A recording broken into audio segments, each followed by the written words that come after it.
Ganito ang sabi ng Panginoon, ayon sa pang-apat na utos sa 10 utos, alalahanin nyo ang araw ng Sabat upang ipangilit pagkabanalin. 6 na araw kayo magtatrabaho at gagawin ang lahat ng inyong mga gawain, ngunit ang ika-7 araw ay banal na araw ng Panginoon, sapagkat sa loob ng 6 na araw ginawa ng Diyos ang langit, ang lupa, ang dagat at lahat ng nangaroon at binabanal niya ang araw ng ika-7 araw na araw ng pamamahinga o araw ng Sabat. Kaya mga minamahal na mga kapatid, kung iniibig ninyo ang ating Panginoong Diyos, ay susundin ninyo ang kanyang mga utos, sapagkat sabi ng Panginoon, kung ako'y inyong iniibig, tutuparin ninyo ang aking mga utos. Lahat ng sumasampalataya sa ating Panginoon ay nararapat lamang sumunod sa kautusan at kalooban ng Panginoon upang maipakita niya ang kanyang pananampalataya sa ating Panginoon.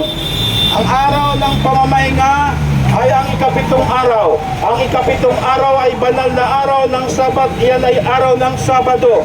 Hindi kailanman ipinag-utos ng Diyos na ipangilit pagkabanalin ang araw ng Linggo. Sa halip ay ang ika-7 araw na Sabado. Binago lamang po ng tao ang kautusan ng Diyos na wala siyang kapahintulutan na baguhin ang utos na ika-7 araw ng Panginoon at araw ng Sabat. Araw po ng Panginoon, araw ng Sabat ay Sabado, hindi po Linggo. Ito'y tanda ng ating Panginoon sa kanyang mga anak na ililigtas sa huling kapanahunan ng mundong ito.